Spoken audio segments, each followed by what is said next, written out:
So what are we going to be covering today? First of all, I'll provide a bit of an introduction just to YACWA. I'm sure that most participants here are fairly familiar with who we are and what we do, but just providing a little bit of context to how we operate and some of the principles of how we engage in our policy and advocacy and how we ensure that it's youth-formed. We'll also talk a little bit about some of young people's experiences with COVID-19. So what were we hearing and how are we receiving those messages from young people? Of their experiences, both during lockdown and the months that came afterwards. We'll talk a little bit about how we developed the recovery framework, something about the consultation process, as well as the diverse groups that we engaged.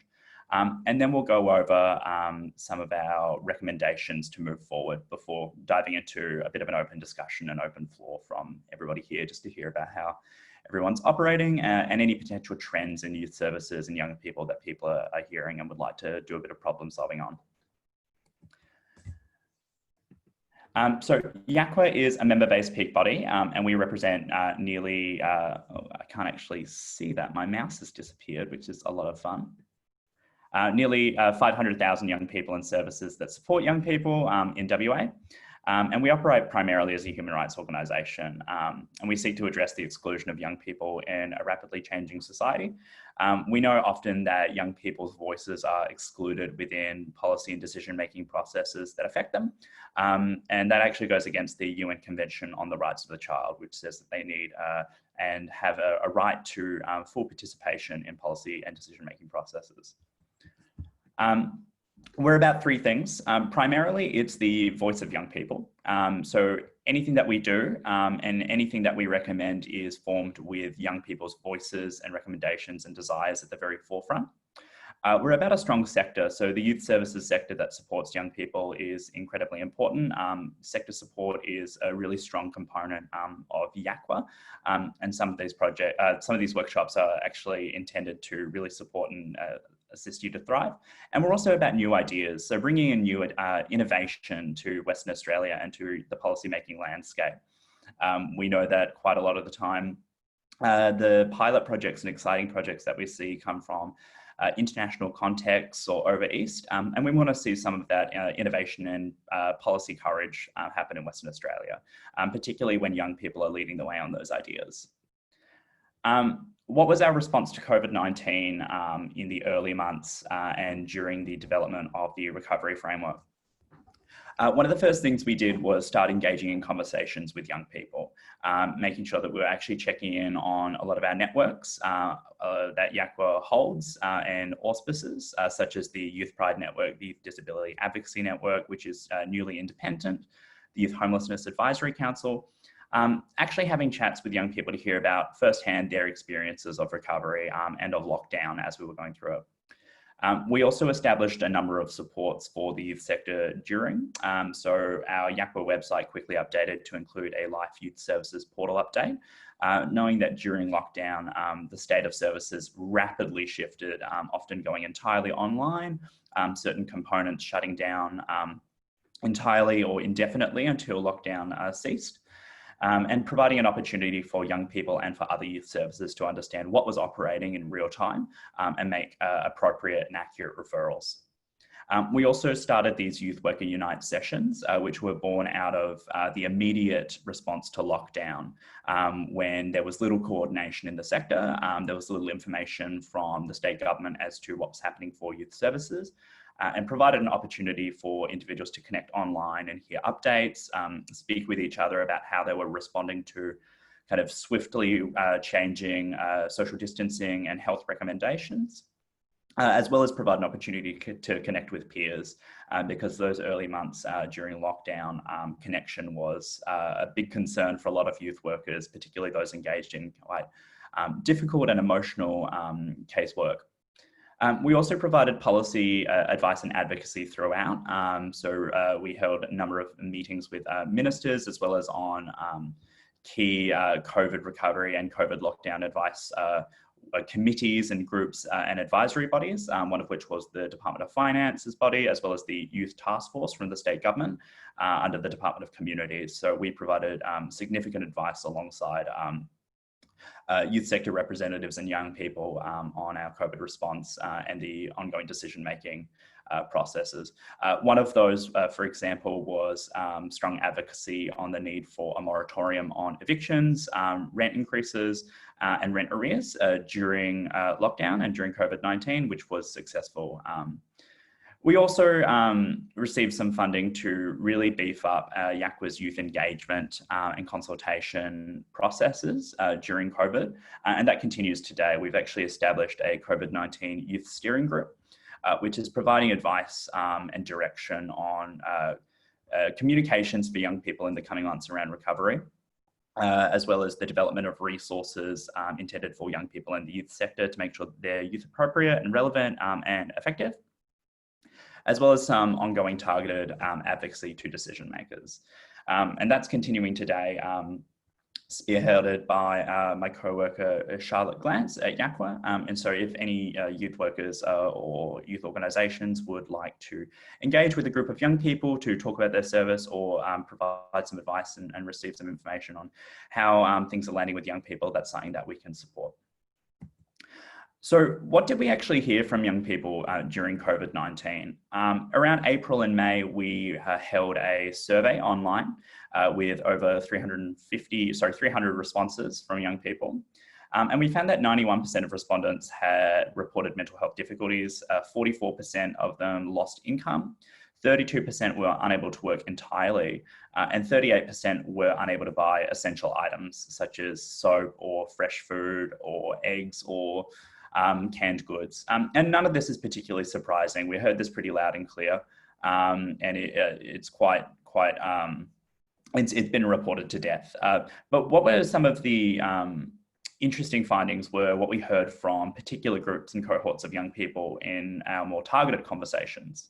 So over the last few months, we've engaged with a variety of groups from a number of different backgrounds who've each experienced COVID-19 and lockdown in a unique way. One of these was the COVID-19 Youth Steering Group that we formed, which contains representation across the following populations. So we engage with Aboriginal and Torres Strait Islander young people with the help and partnership of the Aboriginal Health Council, or WA. We've been talking with LGBTIQA+ young people through the Youth Pride Network. We've been talking with young people in regional and remote areas, thanks to the Regional Youth Leadership Development Group. Young people with a disability through the Youth Disability Advocacy Network, young people in the care system, thanks to Create WA, young people from refugee and or migrant backgrounds, thanks to the Multicultural Youth Advocacy Network, alongside temporary visa holders, as well as young people with mental health challenges, particularly through the Telethon Kids Institute. And we didn't just engage with each of those groups, but actually held a number of online forums, which contained statewide representation. So there was a really solid mix of young people from a variety of backgrounds whose voices contributed to this recovery framework. So what do we actually hear from those young people, and what did our research tell us?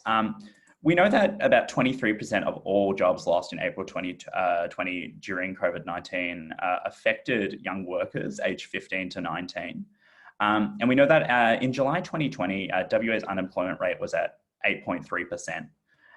That's the youth unemployment rate has itself risen to 16.1%, so more than double, just under double. And that's above a national rate of 7.1%. We know that young people have been hit primarily hard by this pandemic. We know that young people are predominantly employed in unstable working conditions with increasing casualisation over the last few years since the GFC. We also know that when it comes to an economic recession, young people's employment is often the last to recover.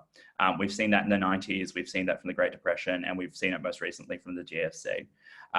Young people, when there are large-scale job vacancies, are often passed over in favour of more skilled workers, and can often see the effects of career scarring, where employers will continue to question their work experience and will face long-term unemployment difficulties or underemployment as a result of a period of instability in the labour market. We also know long-term that by May 2020, more than 450,000 young people had accessed their superannuation early. which is going to contain really long-term and really concerning consequences for the future of young people, knowing how superannuation works. And finally, for every job vacancy, there are 18 job seekers competing. Now, that stat fluctuates relatively quickly and quite wildly, but you would have heard something similar repeated over the last few months, particularly by the Raise the Rate campaign or Retain the Rate campaign, which YACWA supports. And it speaks to the difficulty of the environment of the job market at the moment, knowing that with the recent COVID-19 supports, such as the increased job seeker rate, as well as the JobKeeper program, it's not a matter of young people simply upskilling in order to kind of fight their way out of this unemployment crisis. The actual system itself is against young people. And so we're going to need to be much more sophisticated and much more intelligent about how we respond to that. You can see here, I've put in a little screenshot of what this looks like in our recovery framework and some of the details involved within that analysis. So one thing that we've found is that it's really important that we actually support young people to return to work as early as possible in order to prevent the long-term effects of career scarring. But we also know that young people were experiencing chronic unemployment or underemployment prior to COVID-19. And these young people can't be missed in our response either. Otherwise, we'll see a new form of entrenched poverty over the coming months and years, actually. Mental health and well-being is another big one that we've heard from young people, and we've seen repeated relatively ad nauseum in terms of the emerging mental health pandemic. And we've also seen this coming from a lot of our Victorian colleagues and friends with the effects of lockdown over that way. We actually don't know what the impact of social disconnection on this scale is going to be long term. We don't understand, based on a lack of precedent and robust research, how this might manifest in different forms of trauma or different kind of behavioural responses. Some modelling has suggested from the Brain and Mind Institute over in New South Wales that suicide rates could increase up to 25%, and that around 30% of these suicides could be those of young people, which is obviously a terrifying figure. Kids Helpline, so crisis lines and supports saw a national 40% increase in demands for service and 114% of increase in the number of unanswered web chats as a result of capacity issues. And we also saw a really significant increase in severe psychological distress amongst young Australians aged 18 to 24. Here, again, another screenshot of our analysis on mental health and wellbeing, but it's quite important to note that mental health and wellbeing hasn't impacted all young people equally.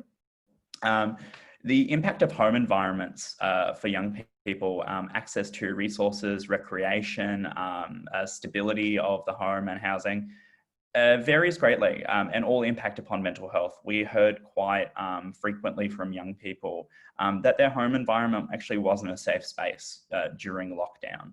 And as soon as social distancing restrictions began to ease, their mental health improved, not because they were able to see friends again, but because they were actually able to escape a difficult environment, for example, as a result of family and domestic violence. A lot of young people from East Asian and Chinese backgrounds actually reported a quite significant increase in racism and xenophobia. The effects of referring to coronavirus and COVID-19 as the Chinese virus by prominent political figures had also trickled down into the community. A survey by the Multicultural Youth Advocacy Network of WA found that 29% of respondents experienced an increase in racism and discrimination during COVID-19.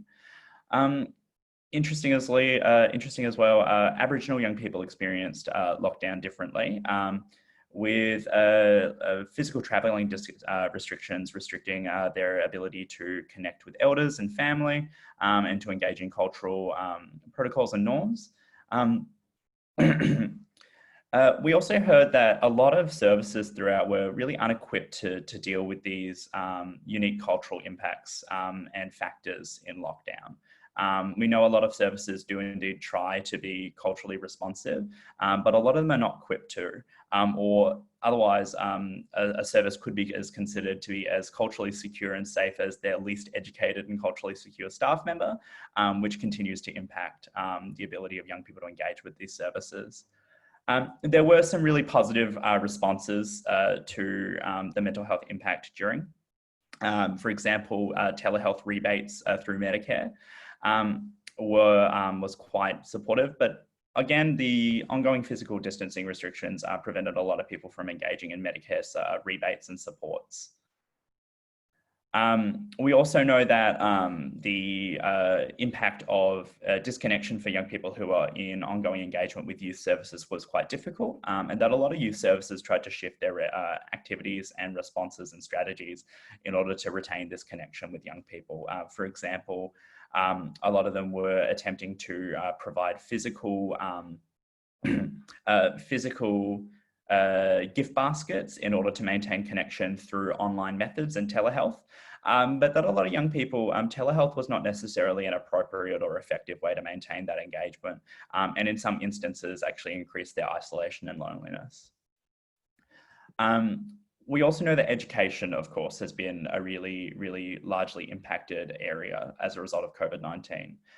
Education gaps have widened, particularly based on socioeconomic background and location. Some young people have lost up to 4 months of schooling as a result of COVID-19, whereas some young people, based on a report by the Grattan Institute, I believe, had only lost approximately 1 month.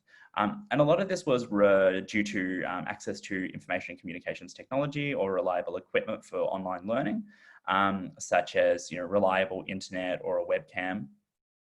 However, some of it was also as a result of the home environment. Some young people reported that their home environment was not conducive to education. A lot of young people with caring responsibilities, which often increased during COVID-19, found that remote learning was simply not a possibility for them during the pandemic. So home environments varied really quite wildly between young people based on their unique circumstances. And we also know that a lot of young people put their higher education plans on hold as a result of the pandemic, which is having kind of ongoing impacts for young people, with many of them not sure about the viability of these plans in our quite disrupted and uncertain economy. And you can see here a little bit more of our analysis of the educational gap and impacts on COVID-19. A lot of young people who speak English as a second language, for example, found that remote learning was simply not effective. They lacked a level of support and engagement that they would receive normally during schooling. Similarly, for young people with a disability, ICT access was quite critical. And we know that a lot of young people with a disability felt that their schooling had been disproportionately impacted as a result. We also know that Western Australia, being quite a large state, has some of the largest gaps in reliable internet access, meaning that young people in remote and regional areas were quite likely to have less effective remote learning opportunities as young people in the metropolitan area. Again, housing and homelessness. We know that we had a housing crisis before COVID-19, woefully inadequate social and affordable housing supplies, as well as limited capacity of existing service providers to meet demand. We also know that previous economic recessions have doubled the number of young people living in housing stress for years following. So it's not just a short-term problem as a result of lockdown, which we saw when homelessness service referrals spiked quite early in March, but quickly decreased to lower than average levels as service access pathways closed. So just because we've moved out of physical distancing and social distancing restrictions does not mean that housing and homelessness issues and referrals are going to cease, and homelessness and supported accommodation services are going to return to normal. We also know that the supports that are available during an economic recession are really critical to ensuring that young people are able to maintain a roof over their head and avoid homelessness. So as the evictions moratorium, which has recently been extended, ceases, as well as the increased supplement to the coronavirus supplement payment to JobSeeker and JobKeeper cease, we might see again spikes in homelessness and housing instability in line with previous economic recessions. New poverty and hardship is also an interesting analysis that we undertook. So we know that COVID-19 has for many exacerbated previous inequality and hardship that was existing in Western Australia. A lot of what we saw was not brand new. However, this is likely to have created new pockets of entrenched poverty in Western Australia. A number of major crisis response supports are going to withdraw in the coming months, potentially and quite likely before widespread economic recovery. The current discourse around retain the rate and its effect as it's reduced in the next week on young Victorians is quite poignant at the moment, as well as the tiered introduction of JobKeeper last week, which is reducing the amount that businesses receive. Similarly, many young people were also not able to access these payments and supports during the outbreak. Young people with a disability received no increase to the disability support pension, despite reporting that the cost of their services actually increased significantly as a result of unavailable support workers, as well as an increased demand. Similarly, young people on temporary visas or those who are not eligible for Medicare were unable to access a number of supports.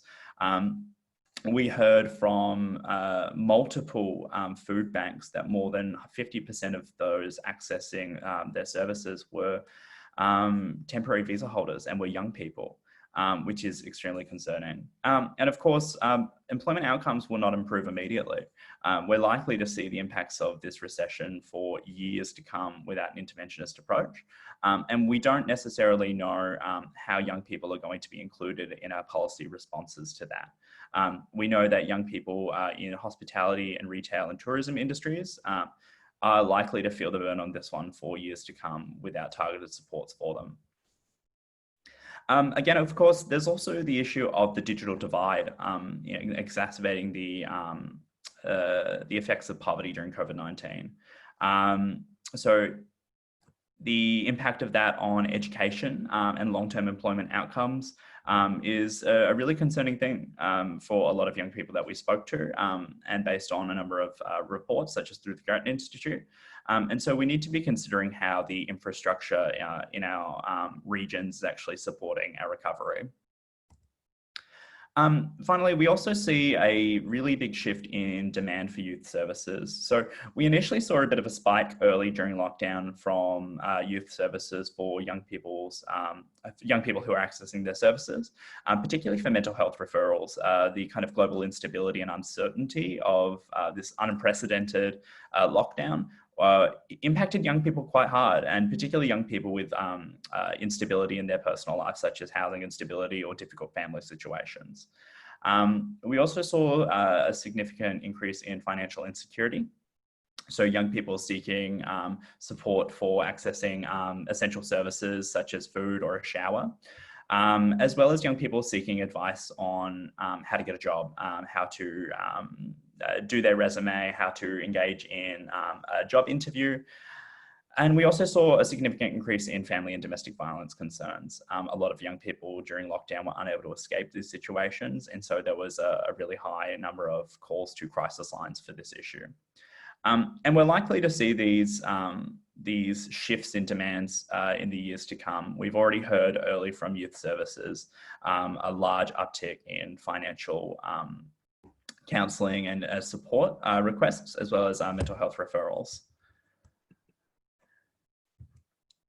So what are the principles of young people's recovery that underpin our recovery framework? These were developed in partnership with young people. Number one is parity of health and social recovery with economic recovery. The news has been dominated by talk of economic recovery and increasing the GDP. Young people see health recovery and social recovery as a major enabler of economic recovery and needs to be considered as important, if not more so. The second one is designing in partnership with young people, and this is part of YACWA's DNA. So it's this, the concept, of course, of nothing for young people without young people. Again, no young person left behind, and that's around ensuring that we're not just responding to those who are newly impacted by COVID-19, but those who weren't serviced by Western Australia's society and supports prior to COVID-19. Every young person in our recovery needs to be benefited and needs to be elevated and lifted up. And finally, creating a new normal. There's been a lot of discourse around return to normal, particularly from Premier Mark McGowan.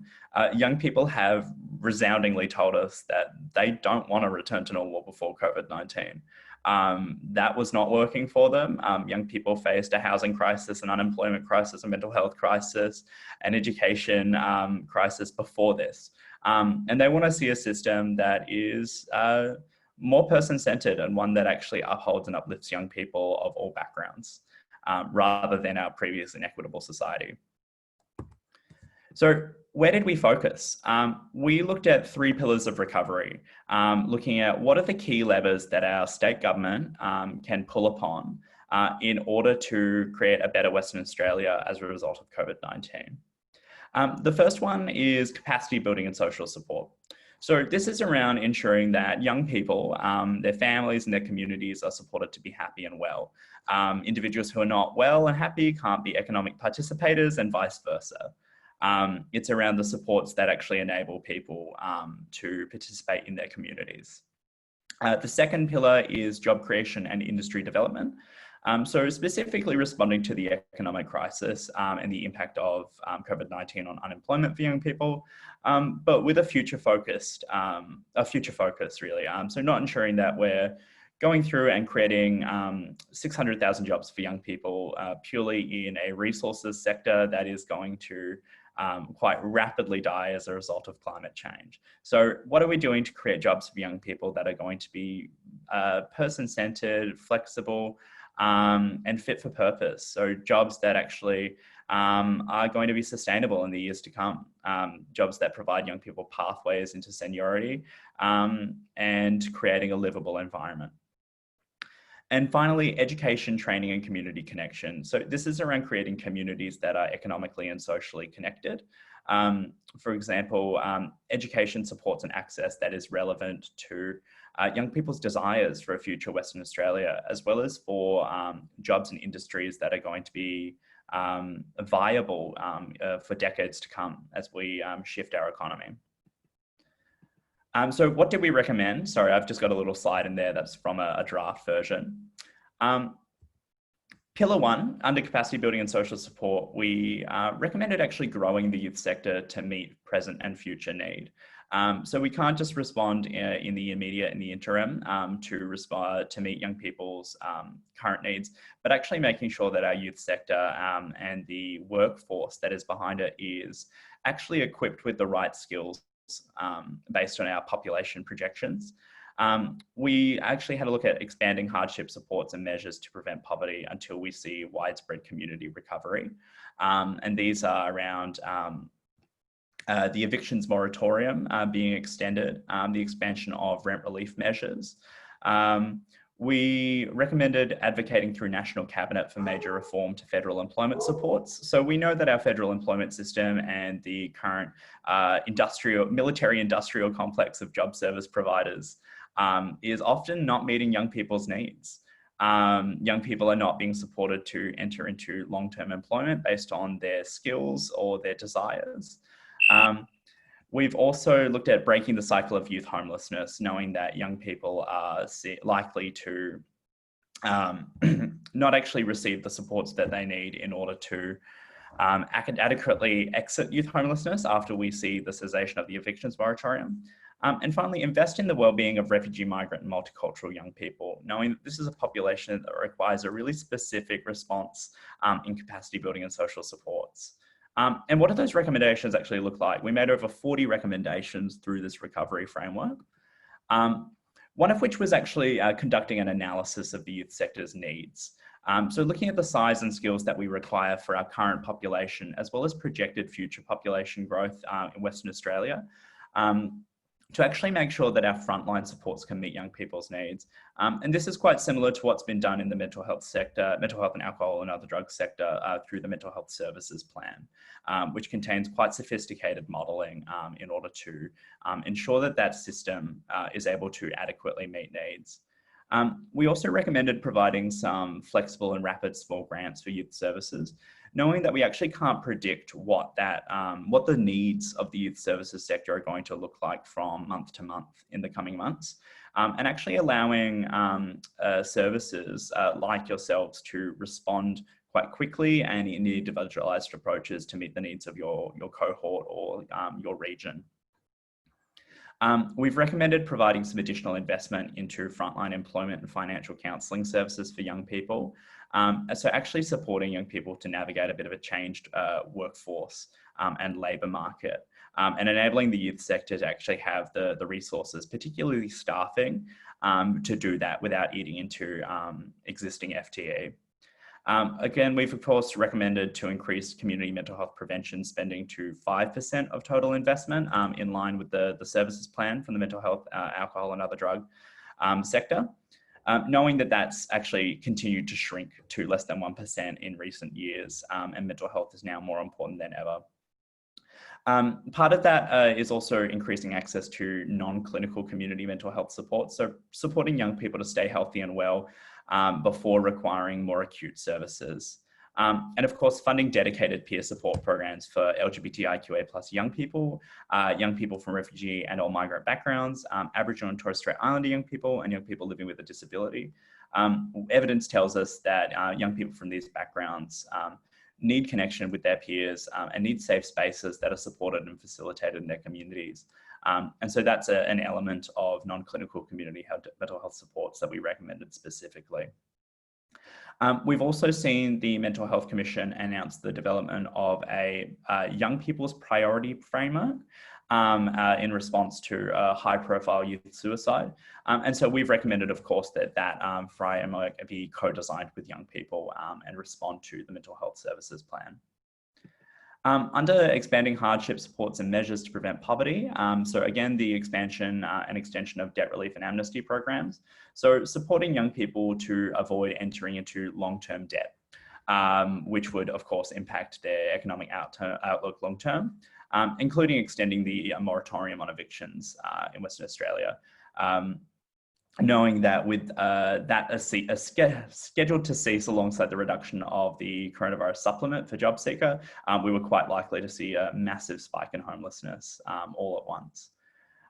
Of course, we've also recommended, while this is a state government focused document, to look at how they can exert their influence on federal initiatives and spending, part of which is through the recently established National Cabinet, which is replacing COAG. So again, advocating for reforms to the employment support system, including permanently raising JobSeeker, extending JobKeeper, abolishing mutual obligations requirements. We recently saw that through the New Start inquiry, and we've also known for many years from any youth worker who's been employed in this space that mutual obligations don't support young people to enter into sustained employment that meets their needs.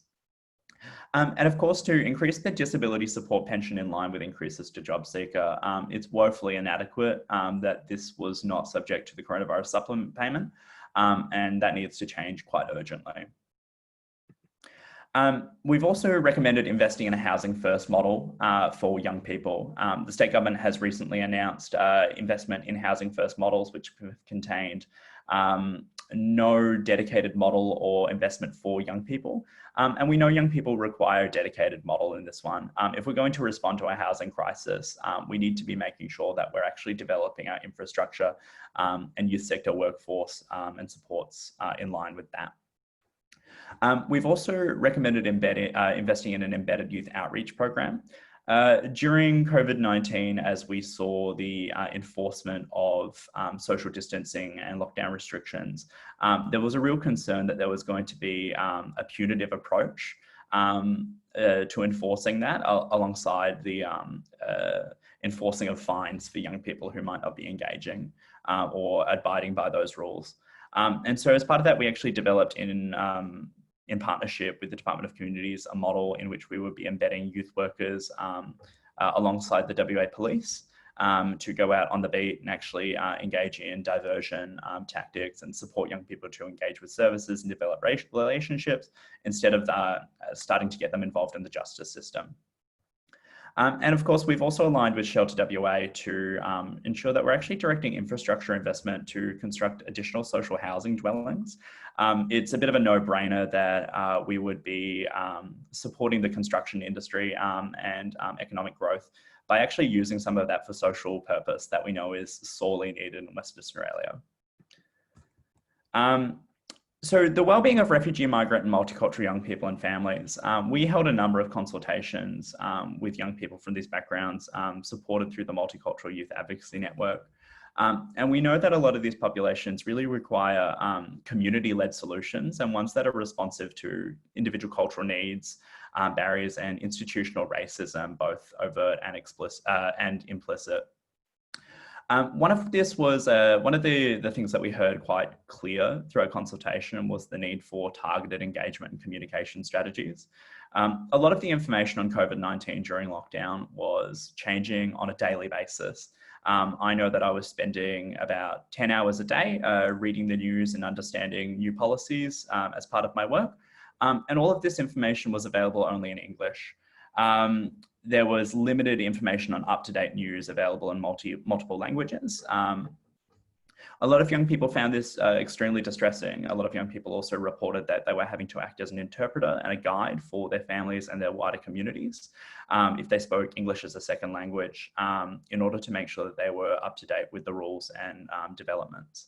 And so we've recommended that there's actually an embedded and sophisticated strategy to support the communication of government information in culturally appropriate ways should we re-enter into lockdown. Of course, we've also recommended providing additional financial relief. So there was significant poverty and hardship for international students and those who are not eligible for supports from the federal government. Community-led programs to actually support migrant and refugee young people to enter into long-term employment and develop skills.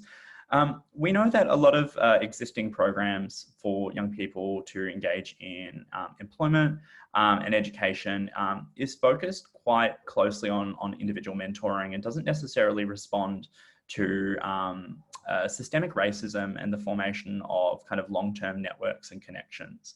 And young people from these backgrounds have told us quite clearly that they want to see some more sophisticated approaches to supporting their employment.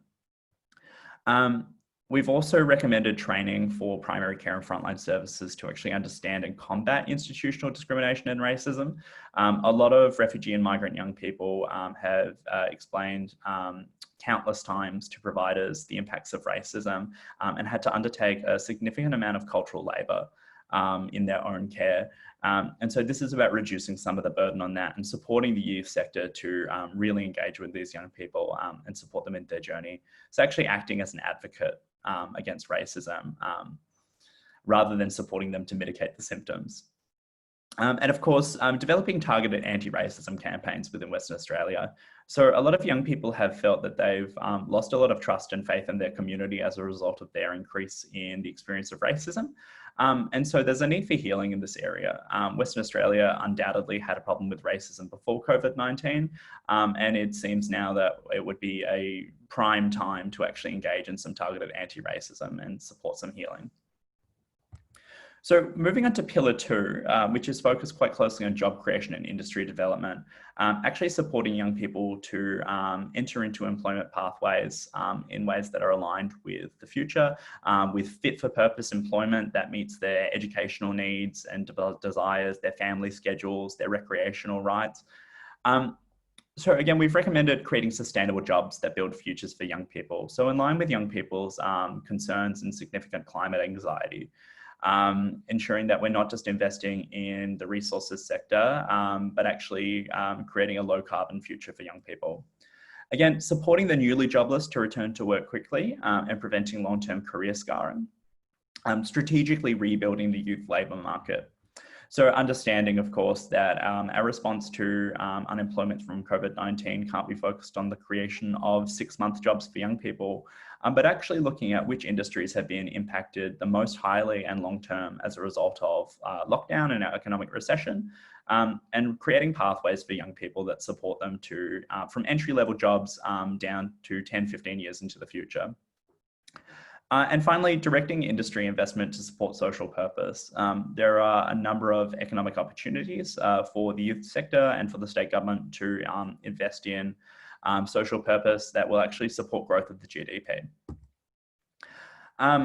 One of which, our first recommendation here was providing financial incentives for local businesses to immediately re-employ young workers. So this was focused quite closely on hospitality, retail, and the creative and arts industries, knowing how highly they were affected by lockdown and continue to be affected. So this is about actually supporting and providing an evidence-based approach to returning young people to work. We've also recommended a youth job creation quota within public sector workforce and public procurement processes.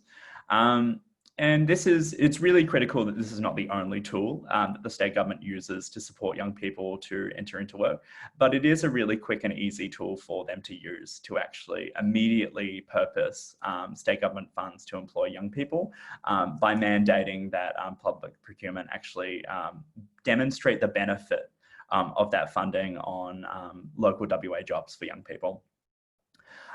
Expanding the implementation of individual placement and support models. This is a really unique model of employment support for quite often used in individuals engaging in mental health services, and it involves developing relationships with the young person or the individual engaging with the service, alongside developing community relationships and pathways for them to engage in employment. And we've provided a bit of detail on that model within the recovery framework itself. We've particularly recommended the potential to expand the investment of IPS models within existing youth services, where young people are already engaging and young people with existing employment hardship are able to immediately access employment support without jumping through additional hoops and barriers, such as through job service providers. We've recommended an actual youth job strategy with a 10-year goal of ending full employment in Western Australia, which is an ambitious goal, but one we thought we'd shoot for anyway. Just to make sure that as our recommendations go forward, as the state government continues to act on this, there's a uniting document providing some cohesion to that approach. And of course, we've recommended investing in growth industries in the renewable energy sector. So that's around long-term employment opportunities for young people. But of course, it's also about providing hope for young people. Young people entered into a global pandemic right off the back of the worst bushfire season ever seen in Australia. And as a result, there's a significant anxiety amongst young people and profound hopelessness that we've heard that those in power are not actually safeguarding their future and are not building a future for young people where they can thrive. And so this isn't just about the economic response and economic opportunities for young people to work in, the renewable energy sector, but it's also about providing that reassurance to young people that there will be a future for them and a livable future and one in which they can participate. So directing industry investment to support social purpose. We know that the construction industry was highly affected during COVID-19. We also know that we have an accessible housing crisis. A lot of young people don't have housing modifications or infrastructure at home in order to support their full participation in society and in their education. And in line with the social model of disability, it makes a lot of sense that we would be directing investment in the construction industry to meet this immediate need. Of course, we've recommended also directing infrastructure investment to construct additional social housing. We saw a modelling report for the Department of Communities that identified a need for more than 30,000 additional dwellings. So we've got a significant shortfall. If we need to boost the economy and boost trade, let's meet that need first and foremost. And of course, the potential of the youth sector and the community sector to actually increase job opportunities. A lot of young people are grouped by a strong sense of social purpose. We should be supporting young people through education pathways, through investment in the community sector to actually employ more young people. Jobs beget jobs in this area in the care economy, and there's been significant modelling and research done by YACWA, the WA Council of Social Service, regarding the effectiveness of investment in the care economy for boosting GDP, far outpacing investment in the construction industry. And that brings us to our final pillar, education, training, and community connection. So again, this is around ensuring that based on pillar one, we've supported individuals to be happy and well and to meet their immediate and emerging needs. Pillar two is around ensuring that individuals have the ability to be economically independent, to engage in labor, to actually support their lifestyles. And then the third pillar is focused on supporting young people and their families to actually be connected with each other, to support a healthy, wider community in Western Australia. So the first element of this pillar is actually aligning education pathways for young people with their immediate and future needs, ensuring that young people have affordable access to education in industries that will actually have jobs for them and will enable them to thrive in their communities. Again, reforming our education system to reflect our needs. We know that our education system, a lot of young people thrive in spite of it and not because of our education system. It's often quite inequitable, access to ICT, access to individualized support, individual neurodiversity amongst young people, actually making sure that our education system is supporting young people, particularly in order to address the education gap that has formed from COVID-19. And finally, investing in regional opportunities and infrastructure to improve participation. Again, a lot of young people from regional areas reported a significant lack of access to education, essential supplies, to recreation, to connection with their peers as a result of their unique circumstances or lack of opportunities in their area. And so actually diverting some funding here to support the growing of that infrastructure and those opportunities long term. Our first recommendation was the expansion of lower fees local skills initiative, which is actually reducing or eliminating fees for priority VET or TAFE courses. We believe in free TAFE for all, and we would like to see that implemented in Western Australia.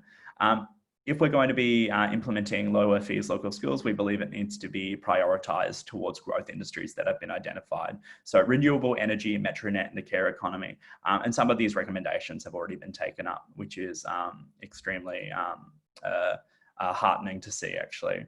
We've also recommended implementing an apprenticeship guarantee. So actually guaranteeing young people an apprenticeship in high demand and highly impacted industries such as construction and renewable energy, as well as Metronet. So subsidising apprenticeship fees and training costs, which are often borne by the provider. We've also recommended, under reforming our education system, the development of an inclusive education strategy.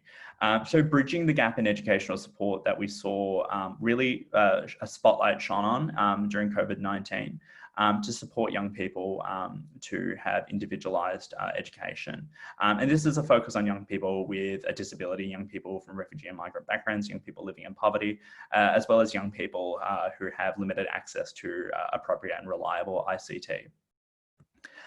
So we've also recommended providing additional resources to all public schools to ensure all young people with a disability actually receive inclusive and individualized support in their education.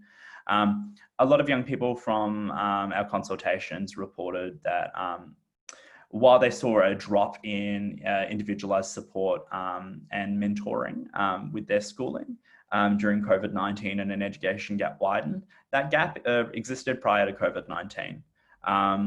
We were already seeing unequal access to schooling in this area. Again, we've recommended ensuring access to tutoring and educational resources for young people living in poverty. And this is around kind of a short to medium term approach to reducing that educational gap to prevent widespread and entrenched educational disparities and long-term outcomes for young people. And of course, a commitment to a statewide digital infrastructure upgrade to ensure that schools, communities and young people actually have access to technology for digital and remote learning. The state government has developed a digital inclusion in WA blueprint, and this is a prime opportunity for them to use that blueprint to meet these needs. We've recommended funding regional youth advocacy initiatives. A lot of young people from regional areas felt entirely left out of the conversation on COVID-19. But we also know, of course, that this existed prior to COVID-19. Policy decision-making in Western Australia is often done in the metro area with limited consultation from young people in regional and remote areas. YACWA often tries very hard to ensure that we are engaging and consulting with regional young people throughout its initiatives, but rarely is this funded on a systemic level. And so we've recommended that the state government actually invest in regional leadership and youth advocacy in order to make sure that they're receiving advice on their decision-making from young people who are supported and paid to do so. We've recommended increasing regional telecommunications infrastructure to, again, address the ICT gap we saw during COVID. Again, makes economic sense to do so, as well as meeting social need. Expanding regional public transportation options. A lot of young people have told us repeatedly in regional areas that limited access to public transport really hampers their ability to gain employment and participate in education. And this was worse than ever during COVID-19 when a significant shift in public transportation options occurred. And of course, increase investment in regional arts and entertainment opportunities. It's not just an economic boost for towns, encouraging tourism and additional job opportunities. Young people have a right to recreation and entertainment. And young people have told us resoundingly they want to see more of this in their regional areas. So where to next? That comes to the end of the recovery framework. One is create a plan. So we've recommended to the state government to actually develop a youth recovery plan that coordinates and consolidates activity for young people and actually sets clear targets. Our priorities, targets established by the state government mid last year in 2019 have actually been put on hold as a result of COVID-19. And so we've recommended establishing quantitative targets with clear timeframes for recovery. And these might actually be things like a set timeline and target to end the youth unemployment gap by 2025 to support regional youth employment opportunities with a quota of the amount of regional jobs created for young people, as well as improving youth mental health, reducing the levels of psychosocial distress, and reaching renewable energy targets in Western Australia. We need public transparency and accountability in responding to COVID-19. And young people have told us repeatedly that they lack trust in their government. And we've also seen internationally a decrease in public trust in government for the last 40 years. Accountability and transparency in goals and activity from the state government is a prime opportunity to actually support that public trust and send a message to young people that their state government is actually caring about their future and their well-being going forward. And so we've recommended that we set those targets and be quite resounding and clear. And finally, of course, keep pushing. So this document, this recovery framework, is not just a tick and flick from YACWA. It's the actual foundation of our advocacy for the next 12 months and will be expanded on continually. We're hosting our State of the Youth Sector Forum next week on Friday, with a digital version following the week after on the 2nd of October, I believe. And this is an opportunity for us to examine the relevance of that framework with the sector and with youth workers and with young people, and actually determine whether or not this has hit the mark for you, where we can expand and improve this framework and continue to use what we've learned from this crisis to create a better Western Australia.